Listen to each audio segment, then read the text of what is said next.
Hi hello ನಮಸ್ಕಾರ ಎಲ್ಲರಿಗೂ. Welcome back to my ಚಾನಲ್ಗೆ ಎಲ್ಲರಿಗೂ ಸ್ವಾಗತ ಆ್ಯಂಡ್ ಗುಡ್ ಈವ್ನಿಂಗ್ ಎವ್ರಿವನ್. ಇವತ್ತಿನ ಅಧ್ಯಾಯ ಬಂದು 21ನೇ ಅಧ್ಯಾಯವಾದ ವಿವಿಧ ಕ್ಷೇತ್ರಗಳಲ್ಲಿ ಮುನ್ನಡೆ ಅನ್ನೋ ಪಾಠವನ್ನು ನೋಡೋಣ. ಇದು 7th ಕ್ಲಾಸಲ್ಲಿ ಬರ್ತಕ್ಕಂಥ ಅಧ್ಯಾಯವಾಗಿದೆ. ಓಕೆ, ನೆಕ್ಸ್ಟ್ ಪಾಠನ ಸ್ಟಾರ್ಟ್ ಮಾಡೋಣ. ಪಾಠದ ಪರಿಚಯದಲ್ಲಿ ಅಷ್ಟೊಂದೇನು ಇಂಪಾರ್ಟೆಂಟ್ ಇಲ್ಲ, ಸೊ ಅದನ್ನು ಸ್ಕಿಪ್ ಮಾಡೋಣ. ಓಕೆ, ಪಾಠ ಸ್ಟಾರ್ಟ್ ಮಾಡೋಣ ಬನ್ನಿ.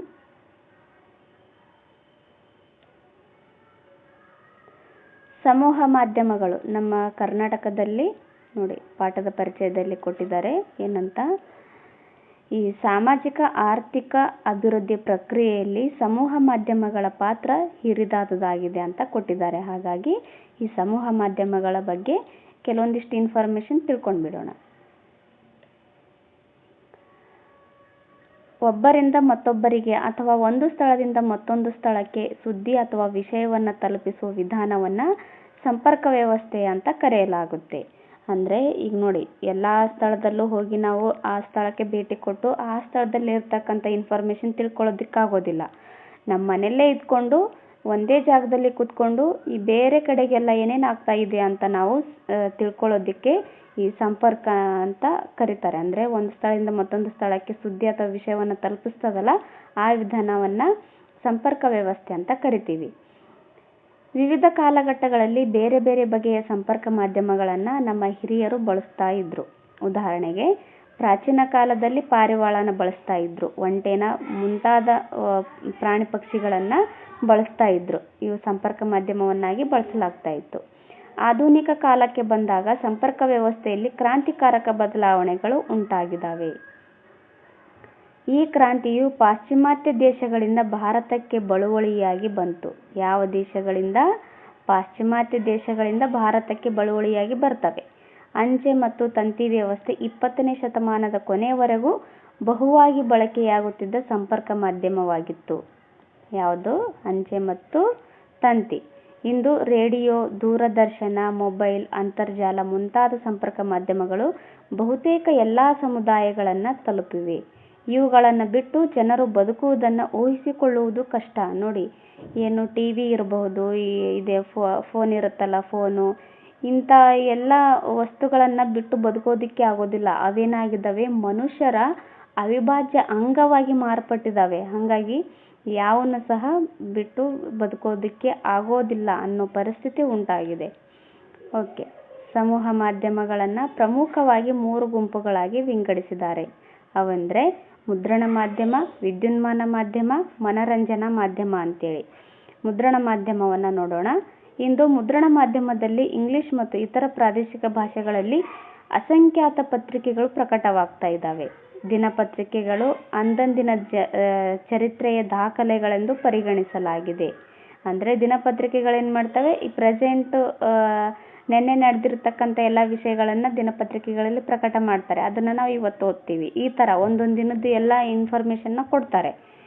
ಈ ಪತ್ರಿಕೆಗಳು ನಗರ ಹಳ್ಳಿ ಎನ್ನುವ ಭೇದವಿಲ್ಲದೆ ಎಲ್ಲರನ್ನು ತಲುಪುವ ಅತ್ಯಂತ ಶಕ್ತಿಶಾಲಿ ಮಾಧ್ಯಮವಾಗಿದೆ. ಯಾವುದು? ಮುದ್ರಣ ಮಾಧ್ಯಮ.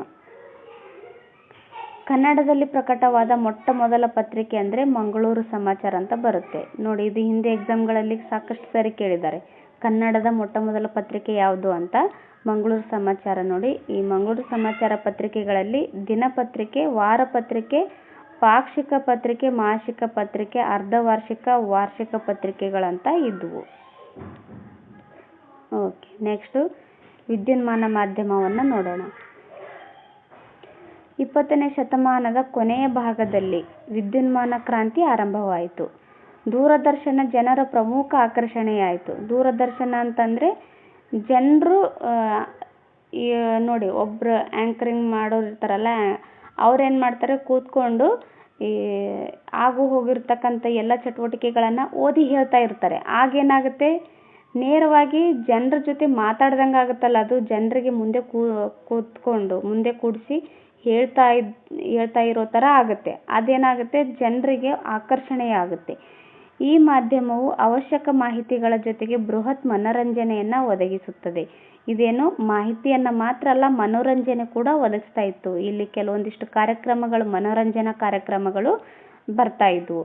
ವಿದ್ಯುನ್ಮಾನ ಕ್ಷೇತ್ರಗಳಲ್ಲಿ ತೀವ್ರ ಸ್ಪರ್ಧೆ ಪ್ರಾರಂಭವಾಗಿ ವಿವಿಧ ಖಾಸಗಿ ಸ್ಥಳಗಳು ನಾ ಮುಂದು ತಾ ಮುಂದು ಎಂಬಂತೆ ರೈತರು, ಕಾರ್ಮಿಕರು, ಹೂಡಿಕೆದಾರರು, ವಿವಿಧ ಗ್ರಾಹಕರು, ವಿದ್ಯಾರ್ಥಿಗಳು ಮತ್ತು ಇತರ ವರ್ಗಗಳಿಗೆ ಬೇಕಾದ ವಿಪುಲ ಮಾಹಿತಿಯನ್ನು ಒದಗಿಸುತ್ತಿವೆ. ಇಂದು ಆಡಳಿತ ಯಂತ್ರವು ವಿದ್ಯುನ್ಮಾನಗೊಳ್ಳುತ್ತಿದೆ. ನೋಡಿ, ಕೇವಲ ದೂರದರ್ಶಕ ಮಾತ್ರವಲ್ಲ, ಈಗಿನ ಜನ್ರೇಷನಲ್ಲಿ ಏನಾಗ್ತಿದೆ ಅಂತಂದರೆ ಯಾರೋ ಒಬ್ಬರು ಮೊಬೈಲ್ ಇಟ್ಕೊಂಡು ಸಹ ಹೇಳ್ಬೋದು. ಈಗ ನೋಡಿ, ಈಗ ಫಾರ್ ಎಕ್ಸಾಂಪಲ್ ನಾನೇ ಈ ಬುಕ್ ಓದೋದಕ್ಕೆ ಆಗ್ತಾ ಇರೋದಿಲ್ಲ ಕೆಲವರಿಗೆ, ಏನೋ ತುಂಬ ಬ್ಯುಸಿ ಸ್ಕೆಡ್ಯೂಲಲ್ಲಿ ಇರ್ತಾರೆ. ಅವರೇನೋ ಈ ನಂದು ಕ್ಲಾಸ್ ಕೇಳ್ತಾನೆ ಬೇರೆ ಎಲ್ಲ ಕೆಲಸನೂ ಮಾಡಬಹುದು, ಈ ಥರ ಮಾಹಿತಿ.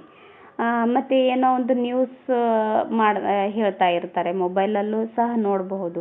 ಈ ಥರ ಎಲ್ಲ ಏನಾಗುತ್ತೆ, ಎಲ್ಲರಿಗೂ ಸಹ ಏನೋ ಮಾಹಿತಿಯನ್ನು ಒದಗಿಸ್ತಕ್ಕಂಥ ಕೆಲಸ ಈ ವಿದ್ಯುನ್ಮಾನ ಯಂತ್ರಗಳು ಮಾಡ್ತಾ ಇದ್ದಾವೆ. ಇಂದು ಆಡಳಿತ ಯಂತ್ರವು ವಿದ್ಯುನ್ಮಾನಗೊಳ್ಳುತ್ತಿದೆ. ಜಗತ್ತಿನ ಯಾವ ಮೂಲೆಯಲ್ಲಿ ಏನೇ ಘಟನೆ ಸಂಭವಿಸಿದರೂ ಅದರ ದೃಶ್ಯಾವಳಿಯನ್ನು ಕ್ಷಣ ಮಾತ್ರದಲ್ಲಿ ಕಣ್ಣ ಮುಂದೆ ಸಾದರಪಡಿಸುತ್ತದೆ. ಭೂಕಂಪ ಆಗಿರ್ಬೋದು, ಪ್ರವಾಹ, ಅಪಘಾತ ಮುಂತಾದವುಗಳ ಬಗ್ಗೆ ಸುದ್ದಿಯನ್ನು ಬಿತ್ತರಿಸುತ್ತದೆ. ಅಲ್ಲದೆ ಹವಾಮಾನ ವೈಪರೀತ್ಯಗಳನ್ನು ಸಕಾಲದಲ್ಲಿ ಜನರಿಗೆ ತಲುಪಿಸುವ ಮೂಲಕ ಆಗುವ ಅನಾಹುತ ಪ್ರಮಾಣವನ್ನು ಕಡಿಮೆ ಮಾಡುವಲ್ಲಿ ಸಹಾಯಕವಾಗಿದೆ. ನೋಡಿ, ಹವಾಮಾನ ಇಲಾಖೆ ಏನು ವರದಿಗಳನ್ನು ಕೊಡ್ತದಲ್ಲ, ಈಗ ಇನ್ನೊಂದು 3 ದಿನ ಜಾಸ್ತಿ ಮಳೆ ಇದೆ, ಈ ಥರ ತುಫಾನ್ ಆಗುತ್ತೆ, ಸೊ ಕರಾವಳಿ ಭಾಗದಲ್ಲಿರ್ತಕ್ಕಂಥ ಜನರಿಗೆ ಅಪಾಯ ಬರೋ ಸಂಭವ ಇರುತ್ತೆ. ಈ ರೆಡ್ ಅಲರ್ಟು, ಯೆಲ್ಲೋ ಅಲರ್ಟ್ ಈ ಥರ ಕೊಡ್ತಾರಲ್ಲ, ಆ ಥರ ಕೊಡೋದ್ರ ಮೂಲಕ ಏನಾಗುತ್ತೆ, ಜನರಿಗೆ ಆಗ್ತಕ್ಕಂಥ ಅಪಾಯವನ್ನು ಕಡಿಮೆ ಮಾಡುತ್ತೆ. ಓಕೆ, ನೆಕ್ಸ್ಟ್ ನೋಡೋಣ.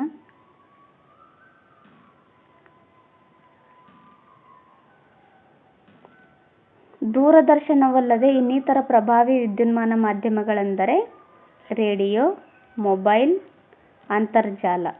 ಇವು ಅನೇಕರ ಬದುಕಿನ ಅವಿಭಾಜ್ಯ ಅಂಗಗಳಾಗಿವೆ. ಆವಾಗಲೇ ನಾನು ಹೇಳಿದ್ನಲ್ಲ, ಇವುಗಳೇನು ಮೊಬೈಲ್ ಆಗಿರ್ಬೋದು, ಅಂತರ್ಜಾಲ. ನೋಡಿ, ಮೊಬೈಲ್ ಮಾತ್ರ ಇದ್ದರೆ ಸಾಕಾಗಲ್ಲ, ಮೊಬೈಲಲ್ಲಿ ನೆಟ್ಟು ಸಹ ಇರಬೇಕು. ಹಾಗೆ ರೇಡಿಯೋ, ಈ ಮೂರುಗಳು ಏನಾಗಿದ್ದಾವೆ, ಈ ಜನರ ಅವಿಭಾಜ್ಯ ಅಂಗವಾಗಿದೆ, ಬದುಕಿನ ಅವಿಭಾಜ್ಯ ಅಂಗವಾಗಿ ಮಾರ್ಪಟ್ಟಿದೆ. ಅಂತರ್ಜಾಲವು ನಗರ ಸಮುದಾಯಗಳಲ್ಲಿ ಹೆಚ್ಚಿಗೆ ಬಳಕೆಯಲ್ಲಿದೆ. ಅಂತರ್ಜಾಲ ಏನು ಸಿಟಿನಲ್ಲಿ ಜಾಸ್ತಿ ಬಳಕೆ ಆಗುತ್ತೆ ಹಳ್ಳಿಕ್ಕಿಂತ. ಮೊಬೈಲ್ ಅಕ್ಷರಸ್ಥ ಮತ್ತು ಅನಕ್ಷರಸ್ಥರಿಬ್ಬರನ್ನೂ ತಲುಪಿರುವ ಪ್ರಭಾವಿ ಮಾಧ್ಯಮವಾಗಿದೆ. ನೋಡಿ, ಮೊಬೈಲ್ ಬಳಸಬೇಕಂದ್ರೆ ಓದಿರಬೇಕು ಅನ್ನೋದೇನಿಲ್ಲ. ಎಷ್ಟೋ ಹಳ್ಳಿಗಳಲ್ಲಿ ಅನಕ್ಷರಸ್ಥರು ಸಹ ಮೊಬೈಲ್ನ ಬಳಸ್ತಾರೆ. ಹಾಗೆಯೇ ರೇಡಿಯೋ ಮಾಧ್ಯಮವು ಇಂದು ಪ್ರಭಾವಿ ಮಾಧ್ಯಮವಾಗಿ ಉಳಿದಿದೆ. ಇದು ಮಾಹಿತಿ ಮತ್ತು ಮನರಂಜನೆ ಎರಡಕ್ಕೂ ಪ್ರಮುಖ ಶ್ರವಣ ಮಾಧ್ಯಮವಾಗಿದೆ. ಎರಡಕ್ಕೂ ಇರುವ ಒಂದು ಪ್ರಮುಖ ಶ್ರವಣ ಮಾಧ್ಯಮವಾಗಿದೆ. ಶ್ರವಣ ಮಾಧ್ಯಮ ಅಂದ್ರೇನು, ಕೇಳೋ ಒಂದು ಮನೋರಂಜನೆ ಅನ್ನೋದು ಅರ್ಥ ಆಗುತ್ತೆ, ಕೇಳೋ ಮಾಧ್ಯಮ. ಓಕೆ, ನೆಕ್ಸ್ಟ್ ನೋಡೋಣ. ಅಂತರ್ಜಾಲವು ಜಗತ್ತನ್ನು ಹತ್ತಿರ ಮಾಡಿದೆ. ಇದು ಕ್ಷಣ ಮಾತ್ರದಲ್ಲಿ ಜಗತ್ತಿನ ಒಂದು ಮೂಲೆಯಿಂದ ಮತ್ತೊಂದು ಮೂಲೆಗೆ ಸುದ್ದಿಯನ್ನು ಮುಟ್ಟಿಸಲು ಇರುವ ಪ್ರಬಲ ಅಸ್ತ್ರವಾಗಿದೆ. ಇಂದು ರೂಪುಗೊಳ್ಳುತ್ತಿರುವ ಅನೇಕ ಚಳುವಳಿಗಳಿಗೆ ಅಂತರ್ಜಾಲದಲ್ಲಿ ಲಭ್ಯವಿರುವ ಫೇಸ್ಬುಕ್, ಟ್ವಿಟರ್ ಮುಂತಾದವು ವಿದ್ಯುನ್ಮಾನ ಮಾಧ್ಯಮಗಳಾಗಿವೆ. ನೋಡಿ, ಇವಾಗೇನು ಒಂದಲ್ಲಿ ಕೂತ್ಕೊಂಡು ಸ್ಟ್ರೈಕ್ ಮಾಡಬೇಕು, ಆ ಥರ ಮಾಡ್ಬೇಕಂತೇನೂ ಇಲ್ಲ. ಮೊಬೈಲ್ ಮೂಲಕನೂ ಹಲವಾರು ಚಳುವಳಿಗಳನ್ನು ಮಾಡ್ಬೋದು. ಅಂತರ್ಜಾಲದಲ್ಲಿ ಏನು ಬರ್ತಾವಲ್ಲ, ಈ ಫೇಸ್ಬುಕ್ ಆಗಿರಬಹುದು, ಟ್ವಿಟರ್ ಆಗಿರಬಹುದು, ಈ ಇನ್ಸ್ಟಾಗ್ರಾಮು, ಇಂಥ ಮೂಲಕ ಈ ಚಳುವಳಿಗಳನ್ನು ಮಾಡ್ತಾರೆ. ಹೀಗೆ ವಿದ್ಯುನ್ಮಾನ ಮಾಧ್ಯಮಗಳು ನಮ್ಮ ಸಮಾಜದ ಪರಿವರ್ತನೆಯಲ್ಲಿ ಪ್ರಮುಖ ಪಾತ್ರವನ್ನು ವಹಿಸಿವೆ. ನೆಕ್ಸ್ಟ್ ನೋಡೋಣ. ಮನರಂಜನಾ ಮಾಧ್ಯಮ ಅಂತ ಬರುತ್ತೆ. ಮನರಂಜನೆ ಕ್ಷೇತ್ರದಲ್ಲಿ ಸಿನಿಮಾ ಬಹುದೊಡ್ಡ ಮಾಧ್ಯಮವಾಗಿದೆ. ಇದರೊಂದಿಗೆ ಇರುವ ಮತ್ತೊಂದು ಮಾಧ್ಯಮವೆಂದರೆ ನಾಟಕ ಪ್ರದರ್ಶನ. ಸಿನಿಮಾ ಮಾತ್ರ ಅಲ್ಲ, ನಾಟಕ ಪ್ರದರ್ಶನನೂ ಕೂಡ ಮನೋರಂಜನಾ ಮಾಧ್ಯಮ ಆಗಿದ್ದಾವೆ. ಸಿನಿಮಾ ದೃಶ್ಯ ಮಾಧ್ಯಮವಾದ್ದರಿಂದ ಎಲ್ಲ ವರ್ಗದ ಜನರನ್ನು ಆಕರ್ಷಿಸುತ್ತಿರುವ ಅತ್ಯಂತ ಶಕ್ತಿಶಾಲಿ ಮಾಧ್ಯಮವಾಗಿದೆ. ಸಿನಿಮಾಗಳಲ್ಲಿ ಪ್ರಧಾನವಾಗಿ ವಾಣಿಜ್ಯ ಸಿನಿಮಾಗಳನ್ನು ಕಾಣುತ್ತೇವೆ. ಇದರೊಂದಿಗೆ ಪರ್ಯಾಯ ಸಿನಿಮಾಗಳು ಎಂದರೆ ಪ್ರಾಯೋಗಿಕ ಸಿನಿಮಾಗಳು ಇವೆ. ಪರ್ಯಾಯ ಸಿನಿಮಾಗಳು ನಿರ್ದಿಷ್ಟ ವಿಷಯಗಳಿಗೆ ಸಂಬಂಧಿಸಿದಂತೆ ಸಂಶೋಧನಾ ದೃಷ್ಟಿಕೋನವನ್ನು ಹೊಂದಿರುತ್ತವೆ ಮತ್ತು ಸಾಮಾಜಿಕ ಮೂಢನಂಬಿಕೆಗಳನ್ನು ತೊಡೆದುಹಾಕಲು ಪ್ರಯತ್ನಿಸುತ್ತವೆ. ಹೆಚ್ಚು ಜನರು ಅವುಗಳನ್ನು ನೋಡಬೇಕಾಗಿದೆ. ನೋಡಿ, ಈ ಸಿನಿಮಾಗಳು ಮಾಡ್ತಾರಲ್ಲ ಅವರು ಕೇವಲ ಸುಮ್ಮನೆ ದುಡ್ಡು ಮಾಡೋದಕ್ಕೆ ಮಾತ್ರ ಮಾಡೋದಿಲ್ಲ. ಅಂದರೆ ಕೆಲವೊಂದಿಷ್ಟು ಸಿನಿಮಾಗಳಲ್ಲಿ ಏನು ಮಾಡ್ತಾರೆ, ಸಮಾಜದಲ್ಲಿ ಆಗ್ತಕ್ಕಂಥ ಮೂಢನಂಬಿಕೆಗಳನ್ನು ಹೋಗಲಾಡಿಸೋದಕ್ಕೆ ಪ್ರಯತ್ನ ಮಾಡ್ತವೆ. ಆಮೇಲೆ ಜನರ ಮನಸ್ಸಲ್ಲಿ ಒಂದು ಪಾಸಿಟಿವ್ ವೈಬ್ಸ್ನ ಸೃಷ್ಟಿ ಮಾಡ್ತವೆ ಕೆಲವೊಂದಿಷ್ಟು ಸಿನಿಮಾಗಳು, ನಾನು ಹೇಳ್ತಾ ಇರೋದು. ಮತ್ತು ಎಲ್ಲ ಸಿನಿಮಾಗಳು ಅದೇ ಥರ ಇಲ್ಲ, ಕೆಲವೊಂದಿಷ್ಟು ಜನ ದುಡ್ಡುಗೋಸ್ಕರನೂ ಸಿನಿಮಾ ಮಾಡ್ತಾ ಇದ್ದಾರೆ. ಹಾಗೆ ಪರ್ಯಾಯ ಸಿನಿಮಾಗಳಂದ್ರೇನು? ಪರ್ಯಾಯ ಸಿನಿಮಾಗಳಂದರೆ ಒಂದು ನಿರ್ದಿಷ್ಟ ವಿಷಯಗಳಿಗೆ ಸಂಬಂಧಿಸಿದಂತೆ ಸಂಶೋಧನಾ ದೃಷ್ಟಿಕೋನವನ್ನು ಹೊಂದಿರ್ತವೆ. ಆಮೇಲೆ ಸಾಮಾಜಿಕ ಮೂಢನಂಬಿಕೆಗಳನ್ನ ತೊಡೆದು ಹಾಕೋದು ಇವರು ಪ್ರಯತ್ನವನ್ನು ಮಾಡ್ತಾ ಇರ್ತಾರೆ. ಹೆಚ್ಚು ಜನರು ಇಂಥ ಸಿನಿಮಾಗಳನ್ನು ನೋಡಬೇಕು ಅಂತ ಇಲ್ಲಿ ಹೇಳಿದ್ದಾರೆ. ಓಕೆ, ನೆಕ್ಸ್ಟು ಸಂಪರ್ಕ ಮಾಧ್ಯಮವು ಇಂದು ದೇಶದ ಅಭಿವೃದ್ಧಿಯಲ್ಲಿ ಪ್ರಮುಖ ಪಾತ್ರ ವಹಿಸುತ್ತಿದೆ. ಇದು ದೇಶದ ಏಕತೆ, ಒಗ್ಗಟ್ಟು ಮತ್ತು ಅಖಂಡತೆಯನ್ನು ಕಾಪಾಡಿಕೊಳ್ಳಲು ಸಹಕಾರಿಯಾಗಿದೆ. ಯಾವುದು? ಸಂಪರ್ಕ ಮಾಧ್ಯಮ. ಸಂಪರ್ಕ ಮಾಧ್ಯಮದಿಂದ ದೇಶದ ಏಕತೆ ಮತ್ತು ಒಗ್ಗಟ್ಟನ್ನು ಕಾಪಾಡಿಕೊಳ್ಳೋದಕ್ಕೆ ಸಹಾಯಕವಾಗ್ತಾ ಇದೆ. ಹಾಗೆಯೇ ವ್ಯಾಪಾರ ಮತ್ತು ವಾಣಿಜ್ಯ ಮೊದಲಾದ ಕ್ಷೇತ್ರಗಳಲ್ಲಿನ ಅಭಿವೃದ್ಧಿಯಲ್ಲಿ ಸಮೂಹ ಮಾಧ್ಯಮಗಳ ಪಾತ್ರ ಹಿರಿದಾಗಿದೆ. ಬೃಹತ್ ಕಂಪನಿಗಳು ಇವುಗಳ ಏಕಸ್ವಾಮ್ಯಕ್ಕೆ ಪೈಪೋಟಿ ನಡೆಸುತ್ತಿವೆ. ನೋಡಿ ಬೇರೆ ಬೇರೆ ಕಂಪನಿಗಳು ಏನು ಮಾಡ್ತವೆ, ಇವುಗಳ ಮೇಲೆ ಹತೋಟಿ ಸಾಧಿಸ್ಕೊಳ್ಳೋದಕ್ಕೆ ಪ್ರಯತ್ನವನ್ನು ಮಾಡ್ತಾ ಇದ್ದಾವೆ. ಓಕೆ, ನೆಕ್ಸ್ಟ್ ನೋಡೋಣ. ಮಾಹಿತಿ ತಂತ್ರಜ್ಞಾನ ಅಂತ ಬರುತ್ತೆ. ಪ್ರಸ್ತುತ ಸಂದರ್ಭವನ್ನು ಮಾಹಿತಿ ಯುಗ ಎಂದು ಕರೆಯುತ್ತಾರೆ. ತಂತ್ರಜ್ಞಾನದ ನೆರವಿನಿಂದ ಮಾಹಿತಿ ಸೃಷ್ಟಿ ಮತ್ತು ಪ್ರಸರಣ ಪ್ರಕ್ರಿಯೆಯನ್ನು ಮಾಹಿತಿ ತಂತ್ರಜ್ಞಾನ ಅಂತ ವ್ಯಾಖ್ಯಾನಿಸಲಾಗಿದೆ. ಗಣಕಯಂತ್ರ, ತಂತ್ರಾಂಶ ಮತ್ತು ತಂತಿ ಸಂವಹನಗಳ ಸಂಯೋಜನೆಯು 1990ರ ದಶಕದಲ್ಲಿ ದೊಡ್ಡ ಕ್ರಾಂತಿಯನ್ನು ಸೃಷ್ಟಿಸಿತು. ನೋಡಿ ಎಷ್ಟರಲ್ಲಿ? 1990ರ ದಶಕದಲ್ಲಿ ಇದು ಏನಾಗುತ್ತೆ, ಒಂದು ದೊಡ್ಡ ಕ್ರಾಂತಿಯನ್ನು ಸೃಷ್ಟಿಸುತ್ತೆ. ಗಣಕಯಂತ್ರದ ತಂತ್ರಾಂಶ ಮತ್ತು ತಂತಿ ಸಂವಹನ ಸಂಯೋಜನೆ. ಮಾಹಿತಿ ಎನ್ನುವುದು ಒಂದು ಉತ್ಪಾದಿತ ವಸ್ತುವಾಗಿ ಪರಿಗಣಿಸಲಾಯಿತು. ಮಾಹಿತಿ ಅನ್ನೋದೇನೋ ಒಂದು ಉತ್ಪಾದಿತ ವಸ್ತುವಾಗಿ ಪರಿಗಣನೆ ಮಾಡ್ತಾರೆ. ತಂತ್ರಾಂಶದ ಉತ್ಪಾದನೆಯಲ್ಲಿ ಬೆಂಗಳೂರಿನ ದೈತ್ಯ ಕಂಪನಿಗಳಾದ ಇನ್ಫೋಸಿಸ್ ಆಮೇಲೆ ವಿಪ್ರೋಗಳ ಕೊಡುಗೆ ಅಪಾರವಾದುದಾಗಿದೆ.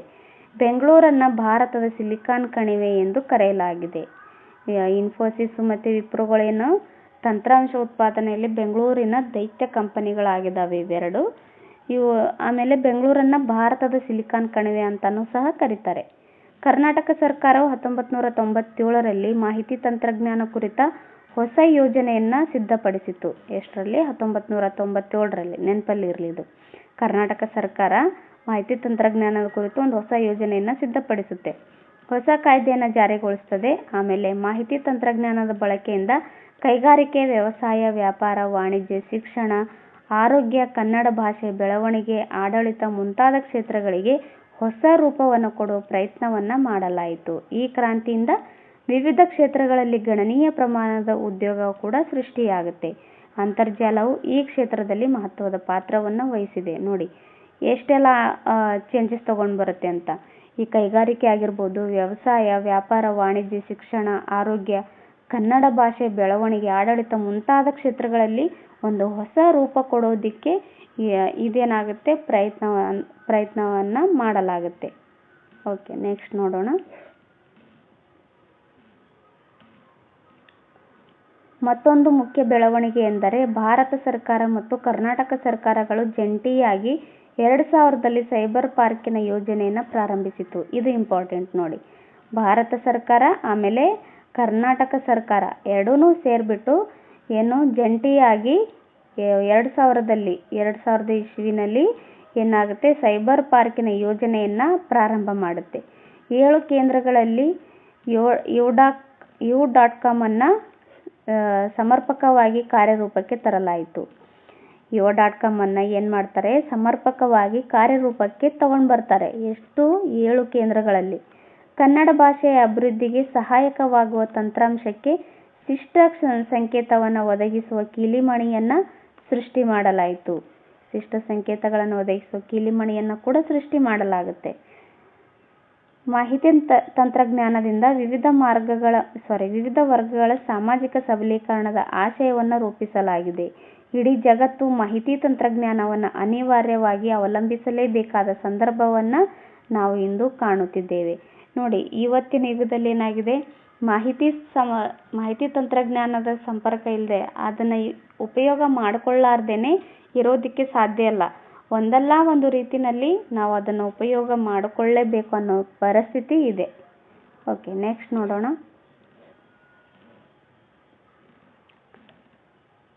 ಜೈವಿಕ ತಂತ್ರಜ್ಞಾನ ಕ್ರಾಂತಿ ಬರುತ್ತೆ. ಮಾಹಿತಿ ತಂತ್ರಜ್ಞಾನ ಮತ್ತು ಜೈವಿಕ ತಂತ್ರಜ್ಞಾನದ ಕ್ಷೇತ್ರದಲ್ಲಾದ ಬದಲಾವಣೆಗಳು 20ನೇ ಶತಮಾನದ ಕೊನೆ ಭಾಗದಲ್ಲಿ ಆರಂಭವಾದ ಬಹುದೊಡ್ಡ ಕ್ರಾಂತಿಗಳಾಗಿದ್ದಾವೆ. ಜೀವವಿಜ್ಞಾನ ಮತ್ತು ಇತರ ಮೂಲ ವಿಜ್ಞಾನಗಳ ಅನ್ವಯಿಕ ರೂಪವನ್ನು ಜೈವಿಕ ತಂತ್ರಜ್ಞಾನವೆಂದು ಹೇಳುವರು. ಯಾವುದು? ಜೀವವಿಜ್ಞಾನ ಮತ್ತು ಇತರ ಮೂಲ ವಿಜ್ಞಾನಗಳ ಅನ್ವಯಿಕ ರೂಪವನ್ನು ಜೈವಿಕ ತಂತ್ರಜ್ಞಾನ ಅಂತ ಕರೀತಾರೆ. ಸರಳವಾಗಿ ಹೇಳುವುದಾದರೆ, ಜೀವಿಗಳ ಗುಣಲಕ್ಷಣಗಳನ್ನು ಬಳಸಿಕೊಂಡು ಉಪಯುಕ್ತ ಉತ್ಪನ್ನಗಳನ್ನು ತಾಂತ್ರಿಕವಾಗಿ ಪಡೆಯುವ ಕ್ರಮವನ್ನು ಜೈವಿಕ ತಂತ್ರಜ್ಞಾನ ಅಂತ ಕರೀತಾರೆ. ನೋಡಿ, ಜೈವಿಕ ತಂತ್ರಜ್ಞಾನ ಅಂದರೆ ಏನು ಅಂತ ಕೇಳ್ತಾರೆ ಎಕ್ಸಾಮಲ್ಲಿ.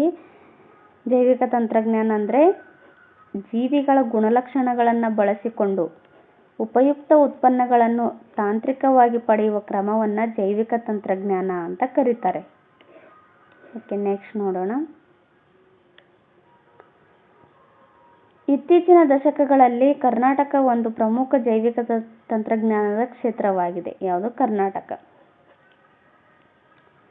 ಹಿಂದಿನಿಂದಲೂ ಜೈವಿಕ ತಂತ್ರಜ್ಞಾನವು ಅನ್ವಯಿಕ ರೂಪದಲ್ಲಿ ಚಾಲ್ತಿಯಲ್ಲಿತ್ತು. ಆದರೆ ಜೈವಿಕ ತಂತ್ರಜ್ಞಾನವು ಒಂದು ವಿಶಿಷ್ಟ ವಿಜ್ಞಾನ ಶಾಖೆಯಾಗಿ ಬೆಳೆದಿದ್ದು 20ನೇ ಶತಮಾನದಲ್ಲಿ.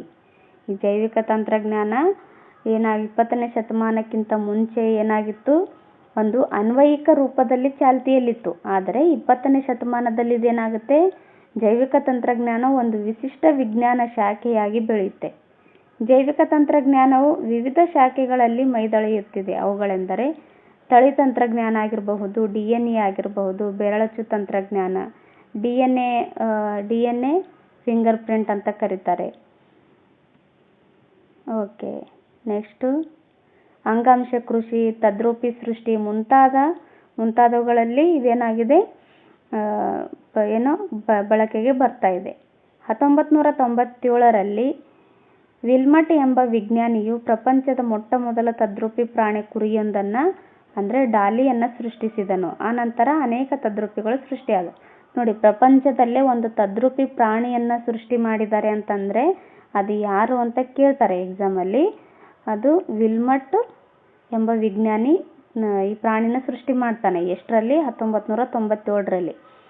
ನೋಡಿ, ಯಾವುದೇ ಗರ್ಭದಲ್ಲಿ ಬೆಳೆಸಲಾರ್ದೇನೆ ಹೊರಗಡೆ ಪ್ರಯೋಗಶಾಲೆಯಲ್ಲಿ ಈ ಪ್ರಾಣಿನ ಸೃಷ್ಟಿ ಮಾಡಿರ್ತಾರೆ. ನೋಡಿ, ಒಂದು ಪ್ರಾಣಿ ಸೃಷ್ಟಿಯಾಗಬೇಕು ಅಂತಂದರೆ ಅದಕ್ಕೆ ಒಂದು ಗರ್ಭ ಇಂಪಾರ್ಟೆಂಟ್ ಬೇಕಾಗುತ್ತೆ.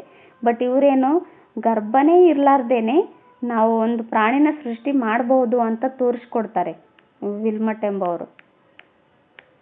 ಎಷ್ಟರಲ್ಲಿ? 1997ರಲ್ಲಿ. ಓಕೆ, ಇದು ನೋಡಿ, ಡಿಎನ್ಎದ ವಿಸ್ತೃತ ರೂಪ ಏನು ಅಂತ ಕೇಳ್ತಾರೆ. ನೋಡಿ, ಡಿಆಕ್ಸಿರೈಬೋನ್ಯೂಕ್ಲಿಕ್ ಆಸಿಡ್ ಅಂತ ಬರುತ್ತೆ. ಸೊ ನೆನಪಲ್ಲಿ ಇಟ್ಕೊಳ್ರಿ. ಓಕೆ, ನೆಕ್ಸ್ಟ್ ನೋಡೋಣ.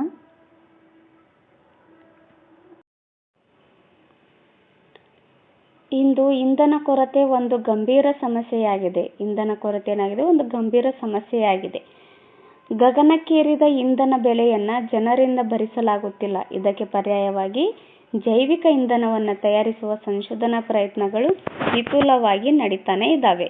ಕೃಷಿ ವಲಯದಲ್ಲಿ ಜೈವಿಕ ತಂತ್ರಜ್ಞಾನದ ಅಳವಡಿಕೆಯ ಪ್ರಯತ್ನಗಳು ಭರದಿಂದ ನಡೀತಾ ಇದ್ದಾವೆ. ಕರ್ನಾಟಕದಲ್ಲಿ ಈ ಎಲ್ಲ ಬಗೆಯ ಪ್ರಯತ್ನಗಳು ನಡೀತಾ ಇದ್ದಾವೆ. ಬೆಂಗಳೂರು ಮತ್ತು ಧಾರವಾಡ ಕೃಷಿ ವಿಶ್ವವಿದ್ಯಾಲಯಗಳಲ್ಲಿ ಜೈವಿಕ ತಂತ್ರಜ್ಞಾನ ಪಾರ್ಕುಗಳನ್ನು ಸಹ ಸೃಷ್ಟಿ ಮಾಡಲಾಗಿದೆ. ಎಲ್ಲಿ? ಬೆಂಗಳೂರು ಆಮೇಲೆ ಧಾರವಾಡದ ಕೃಷಿ ವಿಜ್ಞಾನ ವಿಶ್ವವಿದ್ಯಾಲಯಗಳೇನಿದಾವಲ್ಲ ಅಲ್ಲಿ ಜೈವಿಕ ತಂತ್ರಜ್ಞಾನದ ಪಾರ್ಕ್ಗಳನ್ನು ಸ್ಥಾಪನೆ ಮಾಡಲಾಗಿದೆ. ಹಾಗೆಯೇ ತೀರ ಪ್ರದೇಶಗಳ ಜೈವಿಕ ಸಂಪನ್ಮೂಲಗಳನ್ನು ಬಳಸಿಕೊಳ್ಳುವ ಸಲುವಾಗಿ ಕಾರವಾರದಲ್ಲಿ ಜೈವಿಕ ತಂತ್ರಜ್ಞಾನ ಕೇಂದ್ರವನ್ನು ಸ್ಥಾಪನೆ ಮಾಡಲಾಗಿದೆ. ನೋಡಿ, ಇದು ಕೇಳ್ತಾರೆ, ಕಾರವಾರದಲ್ಲಿ ಈ ಜೈವಿಕ ತಂತ್ರಜ್ಞಾನ ಕೇಂದ್ರವನ್ನು ಸ್ಥಾಪನೆ ಮಾಡಲಾಗಿದೆ. ನೋಡಿ, ನೆನಪಲ್ಲಿ ಇಟ್ಕೊಳ್ರಿ. ಕೃಷಿ ಜೈವಿಕ ತಾಂತ್ರಿಕ ಸಮಸ್ಯೆಯನ್ನು ಧಾರವಾಡದಲ್ಲಿ ಸ್ಥಾಪಿಸಲಾಗಿದೆ. ಯಾವುದು? ಕೃಷಿ ಜೈವಿಕ ತಾಂತ್ರಿಕ ಸಂಸ್ಥೆಯನ್ನು ಧಾರವಾಡದಲ್ಲಿ ಸ್ಥಾಪನೆ ಮಾಡಲಾಗಿದೆ. ಹಾಗೆಯೇ ಖಾಸಗಿ ಕ್ಷೇತ್ರದಲ್ಲಿ ಬಯೋಕಾನ್ನಂತಹ ಬೃಹತ್ ಕಂಪನಿಗಳು ಕಾರ್ಯನಿರತವಾಗಿದ್ದಾವೆ. ಈ ಬೆಳವಣಿಗೆಗಳು ನಮ್ಮ ಆರ್ಥಿಕ, ಸಾಮಾಜಿಕ ಮತ್ತು ರಾಜಕೀಯ ವ್ಯವಸ್ಥೆಗಳ ಮೇಲೆ ದೂರಗಾಮಿ ಪರಿಣಾಮಗಳನ್ನು ಸಹ ಉಂಟು ಮಾಡ್ತಾ ಇದ್ದಾವೆ. ಕರ್ನಾಟಕ ಕೃಷಿ ಅಭಿವೃದ್ಧಿ ಯಾವ ಥರ ಆಗಿತ್ತು ಅಂತ ನೋಡೋಣ. ಭೂಮಿ ಎಂದರೆ ನೈಸರ್ಗಿಕ ಸಂಪನ್ಮೂಲಗಳಾದ ನೆಲ, ಜಲ, ಖನಿಜ, ಅರಣ್ಯ, ಅಣು ಹಾಗೂ ಶಕ್ತಿ ಸಂಪನ್ಮೂಲಗಳ ಸಂಯೋಜನೆಯೇ ಈ ಭೂಮಿಯಾಗಿದೆ. ಇವುಗಳನ್ನು ಸಮರ್ಥವಾಗಿ ಬಳಸಿಕೊಂಡಾಗ ಅಭಿವೃದ್ಧಿಯನ್ನು ಸಾಧಿಸಲು ಸಾಧ್ಯವಾಗುತ್ತದೆ. ಭಾರತದ ಬಹುತೇಕ ಕುಟುಂಬಗಳು ಮತ್ತು ಬದುಕಿನ ಪೋಷಣೆಗಾಗಿ ಕೃಷಿಯನ್ನೇ ಅವಲಂಬಿಸಿದ್ದಾವೆ. ನೋಡಿ, ಈ ನೆಲ, ಜಲ, ಖನಿಜ, ಅರಣ್ಯ, ಅಣು ಮತ್ತು ಶಕ್ತಿಗಳನ್ನು ಸಮರ್ಪಕವಾಗಿ ನಾವು ಬಳಸ್ಕೊಂತೀವಲ್ಲ, ಆ ಬಳಸ್ಕೊಂಡಾಗ ಮಾತ್ರ ಅಭಿವೃದ್ಧಿ ಅನ್ನೋದು ಕಾಣೋದಕ್ಕೆ ಸಾಧ್ಯ ಆಗುತ್ತೆ. ಭಾರತದಲ್ಲಿ ಬಹುತೇಕ ಕುಟುಂಬಗಳು ಏನು ಮಾಡ್ತವೆ? ತಮ್ಮ ಬದುಕಿನ ಪೋಷಣೆಗಾಗಿ ಕೃಷಿಯನ್ನೇ ಅವಲಂಬಿಸಿದ್ದಾವೆ. ಕರ್ನಾಟಕದ ಸ್ಥಿತಿಯೂ ಕೂಡ ಇದಕ್ಕೆ ಹೊರತಾಗಿಲ್ಲ. ಕರ್ನಾಟಕದಲ್ಲೂ ಸಹ ಬಹುತೇಕ ಕುಟುಂಬಗಳು ಕೃಷಿಯನ್ನೇ ಅವಲಂಬಿಸಿದ್ದಾರೆ. ವ್ಯವಸಾಯವು ನಮಗೆ ಬೇಕಾದ ಆಹಾರ ಧಾನ್ಯಗಳನ್ನು ಪೂರೈಸುತ್ತದೆ. ಕೈಗಾರಿಕೆಗಳಿಗೆ ಬೇಕಾದ ಕಚ್ಚಾ ವಸ್ತುಗಳನ್ನು ಸರಬರಾಜು ಕೂಡ ಮಾಡುತ್ತೆ. ಇದು ಉದ್ಯೋಗಾವಕಾಶಗಳನ್ನು ಒದಗಿಸುತ್ತದೆ. ಕೈಗಾರಿಕಾ ಉತ್ಪನ್ನಗಳಿಗೆ ಮಾರುಕಟ್ಟೆ ಕಲ್ಪಿಸುತ್ತದೆ ಮತ್ತು ತಲಾ ಆದಾಯ ಮತ್ತು ರಾಷ್ಟ್ರೀಯ ಆದಾಯ ಹೆಚ್ಚಳಕ್ಕೆ ಕಾರಣವಾಗುತ್ತದೆ. ಎಲ್ಲ ದೃಷ್ಟಿಯಿಂದ ಕೃಷಿಯು ರಾಷ್ಟ್ರದ ಆರ್ಥಿಕತೆಯ ಮೂಲವಾದ ಜೀವಾಳವಾಗಿದೆ. ನೋಡಿ, ಕೃಷಿಯಿಂದ ಇಷ್ಟೆಲ್ಲ ಲಾಭ ಆಗುತ್ತೆ ಅಂದರೆ ಬಹಳಷ್ಟು ಜನ ಕೃಷಿಯಲ್ಲಿ ತೊಡಗೋದಿಲ್ಲ. ಈ ನಗರ ಪ್ರದೇಶದಲ್ಲಿ ನೋಡಬಹುದು. ಓಕೆ, ನೆಕ್ಸ್ಟ್ ನೋಡೋಣ.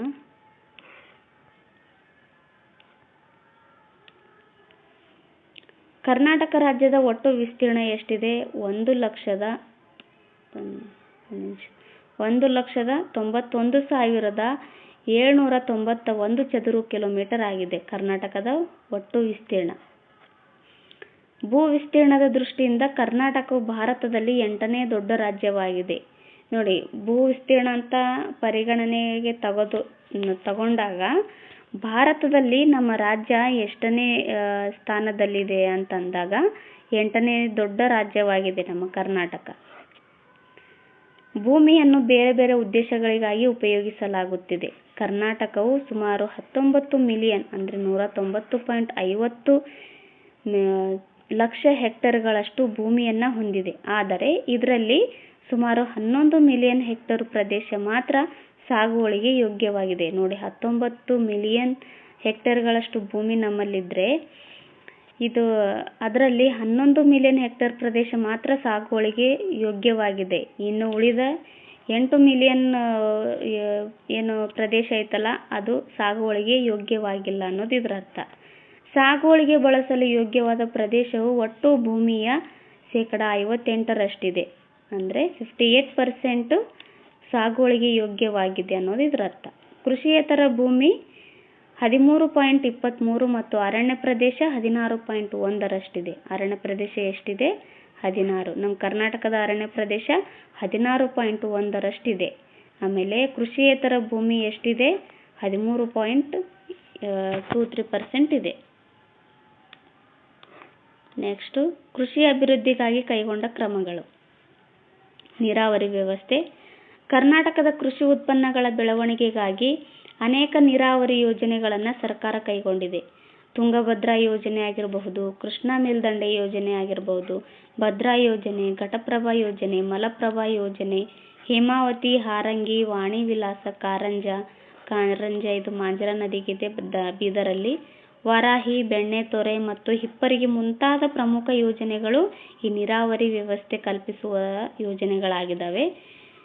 ಇರುವ ನೀರನ್ನು ವೈಜ್ಞಾನಿಕವಾಗಿ ಬಳಸಿಕೊಳ್ಳಲು ಮತ್ತಷ್ಟು ಸುಧಾರಣೆಗಳನ್ನು ತರಬೇಕಾಗಿದೆ. ನೋಡಿ, ಇರುವ ನೀರನ್ನು ವೈಜ್ಞಾನಿಕವಾಗಿ ನಾವು ಯೂಸ್ ಮಾಡ್ಕೋಬೇಕು ಅಂದರೆ ಇನ್ನೊಂದಿಷ್ಟು ಸುಧಾರಣೆಗಳು ತರಬೇಕಾಗಿದೆ ಅಂತ ಇಲ್ಲಿ ಹೇಳಿದ್ದಾರೆ. 2011ರ ಆರ್ಥಿಕ ಸಮೀಕ್ಷೆ ಪ್ರಕಾರ ಕರ್ನಾಟಕವು ಕೃಷಿ ಉತ್ಪಾದನೆಯಲ್ಲಿ 5ನೇ ಸ್ಥಾನವನ್ನು ಪಡೆದಿದೆ. ನೋಡಿ, ಈ ಥರ ಕೊಟ್ಟಿರ್ತಾರೆ, ಇಲ್ಲಿ ತುಂಬಾ ಇಂಪಾರ್ಟೆಂಟ್ ಆಗಿರ್ತವೆ, ಚೆನ್ನಾಗಿ ನೋಡ್ಕೊಂಡ್ಬಿಡಿ. ಭೂ ವಿಸ್ತೀರ್ಣದಲ್ಲಿ ಅಂತ ನೋಡಿದಾಗ ಕರ್ನಾಟಕ 8ನೇ ಸ್ಥಾನದಲ್ಲಿ. ಅದೇ ಇದು ಕೃಷಿ ಉತ್ಪಾದನೆಯಲ್ಲಿ ಅಂತ ನೋಡಿದಾಗ 5ನೇ ಸ್ಥಾನದಲ್ಲಿದೆ. ಅದು ಎಷ್ಟನೇ ಆರ್ಥಿಕ ಸಮೀಕ್ಷೆ ಪ್ರಕಾರ? 2011ರ ಆರ್ಥಿಕ ಸಮೀಕ್ಷೆ ಪ್ರಕಾರ 5ನೇ ಸ್ಥಾನದಲ್ಲಿದೆ. ನೆಕ್ಸ್ಟು ಮಣ್ಣು ಸಂರಕ್ಷಣೆಗೆ ಒತ್ತು ಅಂತ ಕೊಟ್ಟಿದ್ದಾರೆ. ಗಾಳಿ, ಮಳೆ ಮತ್ತು ಪ್ರವಾಹ ಮೊದಲಾದ ನೈಸರ್ಗಿಕ ಕ್ರಿಯೆಗಳಿಂದ ಮಣ್ಣಿನ ಫಲವತ್ತಾದ ಮೇಲಿನ ಪದರು ಕಳಚಿ ಹೋಗುವುದಕ್ಕೆ ಮಣ್ಣಿನ ಸವಕಳಿ ಅಂತ ಕರೀತಾರೆ. ನೋಡಿ, ಮಣ್ಣಿನ ಸವಕಳಿ ಅಂತ ಅಂದರೆ ಏನು ಅಂತ ಎಕ್ಸಾಮಲ್ಲಿ ಕೇಳ್ತಾರೆ. ನೋಡಿ, ಮಣ್ಣಿನ ಸವಕಳಿ ಅಂದ್ರೇನು? ಗಾಳಿ, ಮಳೆ, ಪ್ರವಾಹ ಮೊದಲಾದ ನೈಸರ್ಗಿಕ ಪ್ರಕ್ರಿಯೆಗಳು ನಡೀತಾ ಇರ್ತಾವಲ್ಲ, ಈ ನೈಸರ್ಗಿಕ ಕ್ರಿಯೆಗಳಿಂದ ಮಣ್ಣಿನ ಫಲವತ್ತಾದ ಮೇಲಿನ ಪದರು ಏನಾಗುತ್ತೆ? ಕಳಚಿ ಹೋಗ್ಬಿಡುತ್ತೆ. ಇದಕ್ಕೆ ಮಣ್ಣಿನ ಸವಕಳಿ ಅಂತ ಕರೀತಾರೆ. ಅರಣ್ಯನಾಶ, ದೋಷಪೂರಿತ ಬೇಸಾಯ ಪದ್ಧತಿ ಮೊದಲಾದ ಕಾರಣಗಳಿಂದ ಮಣ್ಣಿನ ಸವಕಳಿ ಉಂಟಾಗುತ್ತದೆ. ಅರಣ್ಯ ನಾಶ ಮಾಡೋದ್ರಿಂದ ಮಣ್ಣಿನ ಸವಕಳಿ ಆಗುತ್ತೆ. ಆಮೇಲೆ ದೋಷಪೂರಿತ ಬೇಸಾಯಗಳು ಮಾಡೋದ್ರಿಂದನೂ ಸಹ ಮಣ್ಣಿನ ಸವಕಳಿಗಳು ಉಂಟಾಗ್ತವೆ. ಕರ್ನಾಟಕ ಸರ್ಕಾರವು ರೈತರನ್ನ ಈ ಕಷ್ಟದಿಂದ ಪಾರು ಮಾಡಲು ಹಲವು ಮಾರ್ಗಸೂಚಿಗಳನ್ನು ನೀಡಿದೆ. ಬಾನುಲಿಗಳಲ್ಲಿ ಹಾಗೂ ದೂರದರ್ಶನಗಳಲ್ಲಿ ಬಿತ್ತರಗೊಳ್ಳುವ ಕೃಷಿ ರಂಗ ಕಾರ್ಯಕ್ರಮಗಳಲ್ಲಿ ರೈತರಿಗೆ ತಿಳುವಳಿಕೆ ನೀಡುವ ಕಾರ್ಯಕ್ರಮಗಳನ್ನು ಪ್ರಸಾರ ಮಾಡುತ್ತಿದೆ. ನೋಡಿ, ಈ ಬಾನುಲಿ ಅಂತ ಬರುತ್ತೆ, ಬಾನುಲಿ ಕಾರ್ಯಕ್ರಮ, ಅಲ್ಲಿ ದೂರದರ್ಶನ, ಇವುಗಳಲ್ಲಿ ಏನಾಗುತ್ತೆ? ಕೃಷಿ ರಂಗ ಅನ್ನೋ ಕಾರ್ಯಕ್ರಮದ ಮೂಲಕ ಕರ್ನಾಟಕ ಸರ್ಕಾರ ರೈತರಿಗೆ ತಿಳುವಳಿಕೆಗಳನ್ನು ನೀಡುತ್ತೆ. ಈ ಯಾವ ಕೃಷಿನ ಯಾವ ಥರ ಬೆಳಿಬೇಕು, ಆಮೇಲೆ ಅದಕ್ಕೆ ಗೊಬ್ಬರ, ಬೀಜ ಯಾವ ಥರ ನಾವು ಬಳಸಬೇಕು ಅನ್ನೋದನ್ನೆಲ್ಲನೂ ಸಹ ರೈತರಿಗೆ ತಿಳುವಳಿಕೆ ನೀಡೋದಕ್ಕೆ ಕೃಷಿ ರಂಗ ಅನ್ನೋ ಕಾರ್ಯಕ್ರಮವನ್ನು ಮಾಡ್ತಾ ಇದ್ದಾರೆ. ಓಕೆ, ನೆಕ್ಸ್ಟ್ ನೋಡೋಣ. ಸಾವಯವ ಕೃಷಿ ಪದ್ಧತಿ ಬರುತ್ತೆ. ಸಾವಯವ ಕೃಷಿ ಪದ್ಧತಿಗೆ ಪ್ರೋತ್ಸಾಹ. ಆಧುನಿಕ ಕೃಷಿ ಪದ್ಧತಿಯನ್ನು ಅನುಷ್ಠಾನಗೊಳಿಸಿ ಕೃಷಿ ಉತ್ಪನ್ನ ಪ್ರಮಾಣ ಹೆಚ್ಚಿಸಲಾಗುತ್ತಿದೆ.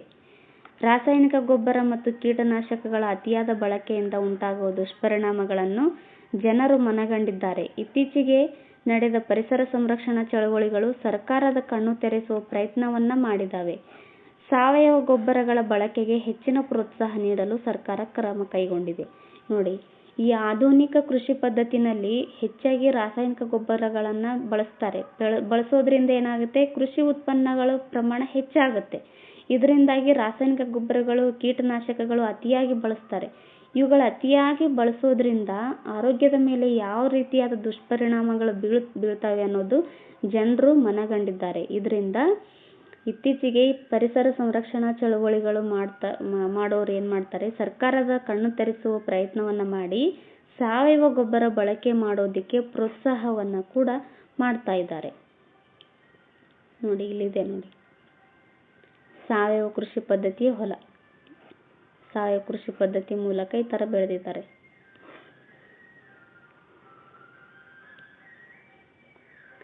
ಎರಡು 2011ರಲ್ಲಿ ಕರ್ನಾಟಕದಲ್ಲಿ ಕೃಷಿಯನ್ನು ಅವಲಂಬಿಸಿದವರ ಸಂಖ್ಯೆ 49% ಇತ್ತು. ಓಕೆ, ನೆಕ್ಸ್ಟ್ ಕೈಗಾರಿಕಾ ಅಭಿವೃದ್ಧಿ ಬರುತ್ತೆ. ರಾಜ್ಯದ ಆರ್ಥಿಕ ಅಭಿವೃದ್ಧಿಯಲ್ಲಿ ಕೈಗಾರಿಕೆಗಳ ಪಾತ್ರ ಹಿರಿದಾದದಾಗಿದೆ. ಕೈಗಾರಿಕೆಗಳನ್ನು 3 ವರ್ಗಗಳಾಗಿ ವಿಂಗಡಿಸಲಾಗಿದೆ. ಅವುಗಳೆಂದರೆ ಸಣ್ಣ ಕೈಗಾರಿಕೆ, ಮಧ್ಯಮ ಕೈಗಾರಿಕೆ, ಆಮೇಲೆ ಬೃಹತ್ ಕೈಗಾರಿಕೆಗಳಂತೇಳಿ 3 ಭಾಗಗಳಾಗಿ ವಿಂಗಡಣೆ ಮಾಡಿದ್ದಾರೆ. ವಿವಿಧ ಉದ್ಯಮಗಳು ಮತ್ತು ಕೈಗಾರಿಕೆಗಳನ್ನು ಸ್ಥಾಪಿಸುವುದು ಹಾಗೂ ಅವುಗಳಿಗೆ ಸಂಬಂಧಿಸಿದ ಸಾರಿಗೆ, ಸಂಪರ್ಕ ಮೊದಲಾದ ಸೌಲಭ್ಯಗಳನ್ನು ಅಭಿವೃದ್ಧಿಪಡಿಸುವುದಕ್ಕಾಗಿ ಕೈಗಾರಿಕೀಕರಣ ಅಂತ ಕರೀತಾರೆ. ಕೈಗಾರಿಕೀಕರಣ ಅಂದ್ರೆ ಏನು? ವಿವಿಧ ಉದ್ಯಮಗಳನ್ನು ಮತ್ತು ಕೈಗಾರಿಕೆಗಳನ್ನು ಸ್ಥಾಪಿಸುವುದು ಹಾಗೂ ಅವುಗಳಿಗೆ ಸಂಬಂಧಿಸಿದ ಸಾರಿಗೆ, ಸಂಪರ್ಕ ಮತ್ತು ಮೊದಲಾದ ಸೌಲಭ್ಯಗಳನ್ನು ಅಭಿವೃದ್ಧಿಪಡಿಸುವುದಕ್ಕೆ ಕೈಗಾರಿಕೀಕರಣ ಅಂತ ಕರೀತಾರೆ. ಇದೊಂದು ನಿರಂತರ ಪ್ರಕ್ರಿಯೆಯಾಗಿದೆ. ಹೊಸ ಅಂದರೆ ಇದು ನಿರಂತರವಾಗಿ ನಡೀತಾನೇ ಇರುತ್ತೆ. ಈ ಕೈಗಾರಿಕೀಕರಣ ಹೊಸ ಉದ್ದಿಮೆಗಳು ಮತ್ತು ಕೈಗಾರಿಕೆಗಳನ್ನು ಸ್ಥಾಪಿಸುತ್ತಾ ಹೋದಂತೆ ಅವುಗಳಿಗೆ ಬೇಕಾದ ಮೂಲಭೂತ ವ್ಯವಸ್ಥೆಗಳನ್ನು, ಉದಾಹರಣೆಗೆ ವಿದ್ಯುತ್ ಸ್ಥಾವರಗಳ ಸ್ಥಾಪನೆ ಆಗಿರ್ಬೋದು, ಸಾರಿಗೆ, ಸಂಪರ್ಕ, ಇವುಗಳನ್ನು ಅಭಿವೃದ್ಧಿಪಡಿಸಲೇಬೇಕಾಗುತ್ತದೆ. ಕರ್ನಾಟಕವು ಈ ದಿಸೆಯಲ್ಲಿ ಹೆಚ್ಚಿನ ಪ್ರಗತಿಯನ್ನು ಸಾಧಿಸಿದೆ. ಆದರೆ ತೀವ್ರವಾದ ವಿದ್ಯುಚ್ಛಕ್ತಿ ಬೇಡಿಕೆಯನ್ನು ಪೂರೈಸುವಲ್ಲಿ ಅದು ಇನ್ನೂ ಹಿಂದೆ ಇದೆ. ಅಂದರೆ ಈಗ ನೋಡಿ, ಈ ಕೈಗಾರಿಕೆಗಳು ಜಾಸ್ತಿ ಆದಂಗೆಲ್ಲ ಏನಾಗುತ್ತೆ? ವಿದ್ಯುತ್ ಸಂಪರ್ಕ ಜಾಸ್ತಿ ಬೇಕಾಗುತ್ತೆ. ಆದ್ದರಿಂದ ವಿದ್ಯುಚ್ಛಕ್ತಿ ಬೇಡಿಕೆಯನ್ನು ಪೂರೈಸುವಲ್ಲಿ ಕರ್ನಾಟಕ ಇನ್ನೂ ಹಿಂದೆನೇ ಇದೆ ಅಂತ ಇಲ್ಲಿ ಕೊಟ್ಟಿದ್ದಾರೆ. ಓಕೆ, ನೆಕ್ಸ್ಟ್ ನೋಡೋಣ. ಇತ್ತೀಚಿನ ದಿನಗಳಲ್ಲಿ ಕರ್ನಾಟಕದಲ್ಲಿ ಬಹುಬಗೆಯ ಉದ್ದಿಮೆಗಳನ್ನು ಸ್ಥಾಪಿಸಲಾಗಿದೆ. ಪ್ರಮುಖ ಕೈಗಾರಿಕೆಗಳೆಂದರೆ ಕಬ್ಬಿಣ ಮತ್ತು ಉಕ್ಕಿನ ಕೈಗಾರಿಕೆ, ಹತ್ತಿ ಬಟ್ಟೆ ಕೈಗಾರಿಕೆ, ಸಕ್ಕರೆ ಕೈಗಾರಿಕೆ, ವಿದ್ಯುನ್ಮಾನ ಕೈಗಾರಿಕೆ, ಅಲ್ಯೂಮಿನಿಯಂ ಕೈಗಾರಿಕೆ, ರೇಷ್ಮೆ, ಕಾಗದ, ಸಿಮೆಂಟ್ ಇತ್ಯಾದಿ ಕೈಗಾರಿಕೆಗಳು ಇದ್ದಾವೆ ಕರ್ನಾಟಕದಲ್ಲಿ. ಈ ಉದ್ಯಮಗಳು ಉದ್ಯೋಗದ ಅವಕಾಶಗಳನ್ನು ಸೃಷ್ಟಿಸಿದ್ದಲ್ಲದೆ ವಿದೇಶಿ ವಿನಿಮಯವನ್ನು ಪಡೆಯುವಲ್ಲಿಯೂ ಸಹ ನೆರವಾಗಿದೆ. ಅಂದರೆ ವಿದೇಶಿ ವಿನಿಮಯ ಪಡೆಯೋದಕ್ಕೂ ಸಹ ಈ ಕೈಗಾರಿಕೆಗಳು ಸಹಾಯಕವಾಗಿದ್ದಾವೆ. ಆದರೂ ಕೈಗಾರಿಕೆ ಮತ್ತು ಕೃಷಿ ಕ್ಷೇತ್ರದ ಬೆಳವಣಿಗೆಗಳಲ್ಲಿ ಸಮನ್ವಯತೆ ಮತ್ತು ಸಮತೋಲನಗಳನ್ನು ಕಾಪಾಡಿಕೊಳ್ಳುವ ಅವಶ್ಯಕತೆ ಇದೆ. ಇಷ್ಟೆಲ್ಲ ಆದರೂ ಸಹ ಇನ್ನೂ ಕೈಗಾರಿಕೆ ಮತ್ತು ಕೃಷಿ ಕ್ಷೇತ್ರಗಳಲ್ಲಿ ಏನು ಬೆಳವಣಿಗೆಗಳಾಗ್ತಾವಲ್ಲ, ಆ ಬೆಳವಣಿಗೆಗಳಲ್ಲಿ ಸಮನ್ವಯತೆ ಮತ್ತು ಸಮತೋಲನ ಕಾಪಾಡಿಕೊಳ್ಳುವ ಅವಶ್ಯಕತೆ ಕರ್ನಾಟಕಕ್ಕೆ ಇದೆ. ಓಕೆ, ನೆಕ್ಸ್ಟ್ ನೋಡೋಣ. ಗೃಹ ಮತ್ತು ಸಣ್ಣ ಕೈಗಾರಿಕೆಗಳ ಮಹತ್ವ ಅಂತ ಬರುತ್ತೆ. ಗೃಹ ಮತ್ತು ಸಣ್ಣ ಕೈಗಾರಿಕೆಗಳು ಕರ್ನಾಟಕದ ಆರ್ಥಿಕ ವ್ಯವಸ್ಥೆ ಜೀವಾಳವಾಗಿದೆ. ನೋಡಿ, ಕರ್ನಾಟಕದ ಆರ್ಥಿಕ ವ್ಯವಸ್ಥೆ ಜೀವಾಳ ಯಾವುದು ಅಂತ ಎಕ್ಸಾಮಲ್ಲಿ ಕೇಳಬಹುದು. ಗೃಹ ಮತ್ತು ಸಣ್ಣ ಕೈಗಾರಿಕೆಗಳು ಇವೇನಾಗಿದ್ದಾವೆ? ಕರ್ನಾಟಕದ ಆರ್ಥಿಕ ವ್ಯವಸ್ಥೆ ಜೀವಾಳವಾಗಿದೆ. ರಾಜ್ಯದ ಆರ್ಥಿಕ ಅಭಿವೃದ್ಧಿಗೆ ಈ ಕೈಗಾರಿಕೆಗಳೇ ಆಧಾರ ಸ್ತಂಭಗಳು ಆಗಿದ್ದಾವೆ. ಮಹಾತ್ಮ ಗಾಂಧೀಜಿಯವರ ಹೇಳಿಕೆಯ ಪ್ರಕಾರ, ಅಂದರೆ ಮಹಾತ್ಮ ಗಾಂಧೀಜಿಯವರು ಈ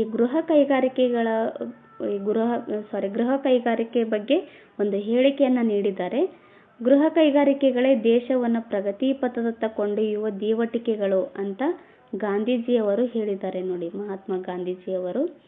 ಕರ್ನಾಟಕ ಸರ್ಕಾರವು ಗೃಹ ಕೈಗಾರಿಕೆ ಮತ್ತು ಸಣ್ಣ ಕೈಗಾರಿಕೆಗಳ ಸ್ಥಾಪನೆಗೆ ಪ್ರೋತ್ಸಾಹಿಸಲು ವಿವಿಧ ರೀತಿಯ ಸಹಾಯ ಹಸ್ತ ನೀಡುತ್ತಿದೆ.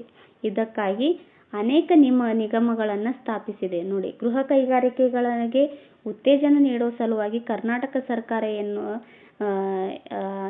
ಅನೇಕ ನಿಗಮಗಳನ್ನು ಸ್ಥಾಪಿಸಿದೆ. ಅವುಗಳ ಉದಾಹರಣೆಗೆ ನೋಡಿದಾಗ ತೆಂಗಿನ ನಾರು ಅಭಿವೃದ್ಧಿ ನಿಗಮ, ಆಮೇಲೆ ಗೇರು ಬೀಜ ಅಭಿವೃದ್ಧಿ ನಿಗಮ ಮುಂತಾದ ಈ ಥರ ನಿಗಮಗಳನ್ನು ಸ್ಥಾಪಿಸುವ ಮೂಲಕ ಗೃಹ ಕೈಗಾರಿಕೆಗಳಿಗೆ ಕರ್ನಾಟಕ ಸರ್ಕಾರ ಹೆಚ್ಚಿನ ಪ್ರೋತ್ಸಾಹವನ್ನು ನೀಡ್ತಾ ಬರ್ತಾ ಇದೆ. ಓಕೆ, ನೆಕ್ಸ್ಟ್ ಕೈಗಾರಿಕಾ ನೀತಿ ಬರುತ್ತೆ.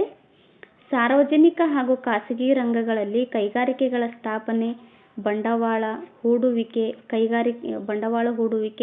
ಕೈಗಾರಿಕೆಗಳಿಗೆ ವಿದೇಶಿ ನೆರವು ನೀಡಿಕೆ, ಕೈಗಾರಿಕಾ ತೆರಿಗೆ, ಕಾರ್ಮಿಕರ ಬಳಕೆ, ಅವರ ರಕ್ಷಣೆ ಇತ್ಯಾದಿ ಅಂಶಗಳೆಲ್ಲವೂ ಕೈಗಾರಿಕಾ ನೀತಿಯ ವ್ಯಾಪ್ತಿಗೆ ಒಳಪಡಿಸುತ್ತದೆ. ನೋಡಿ, ಇವೆಲ್ಲವೂ ಸಹ ಕೈಗಾರಿಕಾ ನೀತಿಯ ವ್ಯಾಪ್ತಿ ಒಳಗೆ ಬರ್ತವೆ. 1948ರಲ್ಲಿ ಕೇಂದ್ರ ಸರ್ಕಾರ ರೂಪಿಸಿದ ನೀತಿಯ ಹಿನ್ನೆಲೆಯಲ್ಲಿ ಕರ್ನಾಟಕ ಕೈಗಾರಿಕಾ ನೀತಿಗಳು ರೂಪುಗೊಳ್ಳುತ್ತವೆ. ಎಷ್ಟರಲ್ಲಿ? 1948ರಲ್ಲಿ. ರಾಜ್ಯದ ಕೈಗಾರಿಕಾ ನೀತಿಯು ತನ್ನಲ್ಲಿ ದೊರೆಯುವ ಸಂಪನ್ಮೂಲಗಳನ್ನು ಆಧರಿಸಿ ರೂಪುಗೊಂಡಿದ್ದಾವೆ. 1956, 1977 ಮತ್ತು 1980ರಲ್ಲಿ ಪ್ರಮುಖ ಕೈಗಾರಿಕಾ ನೀತಿಗಳನ್ನು ಕೇಂದ್ರ ಸರ್ಕಾರಗಳು ಜಾರಿಗೊಳಿಸಿದ್ದಾವೆ. ನೋಡಿ, ಕೇಂದ್ರ ಸರ್ಕಾರ ಎಷ್ಟೆಷ್ಟರಲ್ಲಿ ಜಾರಿಗೊಳಿಸಿದ್ದಾವೆ ಈ ಕೈಗಾರಿಕಾ ನೀತಿಗಳಂದರೆ 1956, 1977 ಆಮೇಲೆ 1980ರಲ್ಲಿ ಈ ಕೈಗಾರಿಕಾ ನೀತಿಗಳನ್ನು ಕೇಂದ್ರ ಸರ್ಕಾರ ಜಾರಿಗೊಳಿಸಿದ್ದಾವೆ. ಓಕೆ, ನೆಕ್ಸ್ಟ್ ನೋಡೋಣ. ಕರ್ನಾಟಕ ಸರ್ಕಾರವು 1996ರಲ್ಲಿ ತನ್ನದೇ ಆದ ಕೈಗಾರಿಕಾ ನೀತಿಯನ್ನು ರೂಪಿಸಿದೆ. ಕರ್ನಾಟಕ ಸರ್ಕಾರ ಎಷ್ಟರಲ್ಲಿ? 1996ರಲ್ಲಿ ತನ್ನದೇ ಆದ ಕೈಗಾರಿಕಾ ನೀತಿಯನ್ನು ರೂಪಿಸಿದೆ. ಇದರಲ್ಲಿ ಮೂಲಭೂತ ಸೌಲಭ್ಯಗಳ ಅಭಿವೃದ್ಧಿಯಲ್ಲಿ ಕೈಗಾರಿಕೆಗಳ ಕ್ರಿಯಾತ್ಮಕ ಸಹಭಾಗಿತ್ವ ಹೆಚ್ಚಿನ ಒತ್ತು ನೀಡಲಾಗಿದೆ. ಓಕೆ, ನೆಕ್ಸ್ಟ್ ನೋಡೋಣ.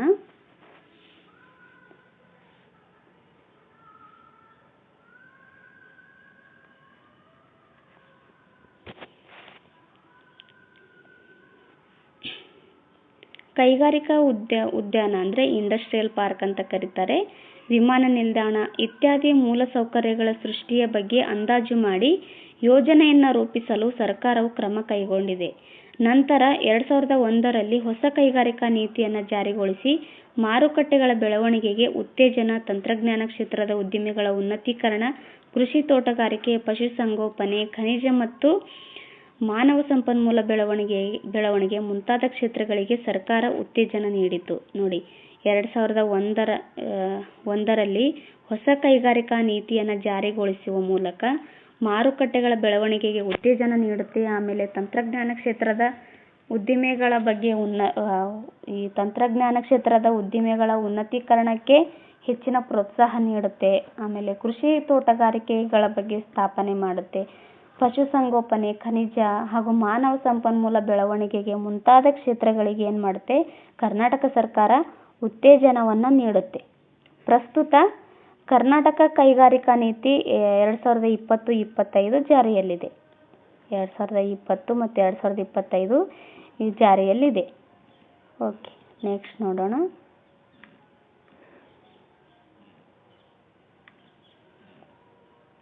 ಪ್ರಾಕೃತಿಕ ಸೌಂದರ್ಯವನ್ನು ಹಾಳುಗೆಡಹದೆ, ಪರಿಸರ ಮಾಲಿನ್ಯಕ್ಕೆ ಎಡೆಕೊಡದೆ, ನೈಸರ್ಗಿಕ ಸಂಪನ್ಮೂಲಗಳನ್ನು ನಾಶ ಮಾಡದೆ ಸದ್ಬಳಕೆ ಮಾಡಿಕೊಂಡು ಬೆಳೆಯುವ ಕೈಗಾರಿಕೆಗಳು ಜನಸಮುದಾಯದ ಅಭಿವೃದ್ಧಿಗೆ ಪೂರಕವಾಗುತ್ತವೆ. ನೋಡಿ, ಈ ಕೈಗಾರಿಕೆಗಳು ಸ್ಥಾಪನೆ ಮಾಡೋದ್ರಿಂದ ಈ ಪ್ರಾಕೃತಿಕ ಸೌಂದರ್ಯವನ್ನು ಹಾಳು ಮಾಡಬಾರ್ದು, ಆಮೇಲೆ ಪರಿಸರ ಮಾಲಿನ್ಯಕ್ಕೆ ತೊಂದರೆ ಉಂಟು ಮಾಡಬಾರ್ದು, ನೈಸರ್ಗಿಕ ಸಂಪನ್ಮೂಲಗಳನ್ನು ನಾಶ ಮಾಡಬಾರ್ದು. ಇವುಗಳನ್ನು ಸದ್ಬಳಕೆ ಮಾಡಿಕೊಂಡು ಬೆಳೆಯುವ ಕೈಗಾರಿಕೆಗಳು ಏನಾಗ್ತವೆ, ಜನಸಮುದಾಯದ ಅಭಿವೃದ್ಧಿಗೆ ಪೂರಕವಾಗ್ತವೆ ಅಂತ ಇಲ್ಲಿ ಹೇಳಲಾಗಿದೆ. ಅಂತಹ ಆಶಯಗಳನ್ನು ಬಿಟ್ಟು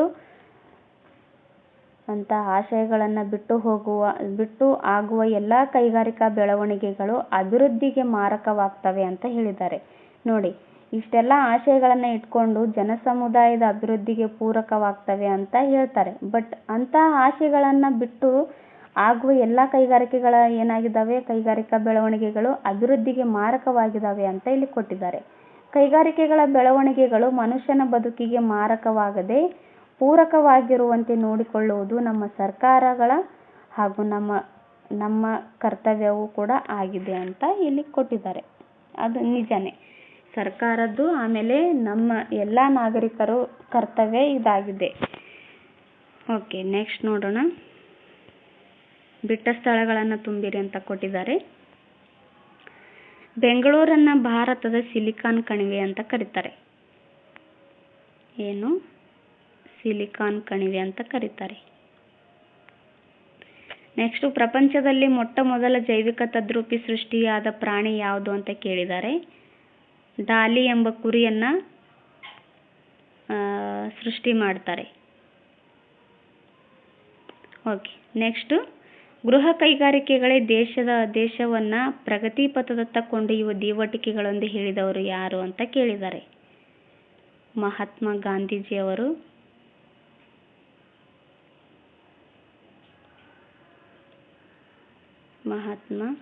ಒಂದು ನಿಮಿಷ.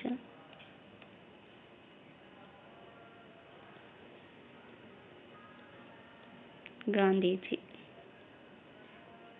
ಓಕೆ, ನೆಕ್ಸ್ಟ್, ಇಷ್ಟು ಹಿಸ್ಟ್ರಿ ಮುಗೀತು. ಪೌರನೀತಿ ಸ್ಟಾರ್ಟ್ ಆಗುತ್ತೆ.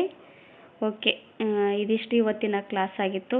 ಯಾರೆಲ್ಲ ಇನ್ನೂ ನನ್ನ ಚಾನೆಲ್ನ ಸಬ್ಸ್ಕ್ರೈಬ್ ಮಾಡ್ಕೊಂಡಿಲ್ವೋ ದಯವಿಟ್ಟು ನನ್ನ ಚಾನೆಲನ್ನು ಸಬ್ಸ್ಕ್ರೈಬ್ ಮಾಡ್ಕೊಳ್ಳಿ.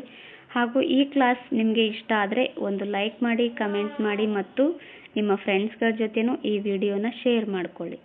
ಇಷ್ಟೊತ್ತು ಈ ಕ್ಲಾಸ್ ಕೇಳಿದ್ದಕ್ಕೆ ತುಂಬ ಹೃದಯದ ಧನ್ಯವಾದಗಳು. ಸಿಗೋಣ ನೆಕ್ಸ್ಟ್ ಕ್ಲಾಸಲ್ಲಿ. Thank you.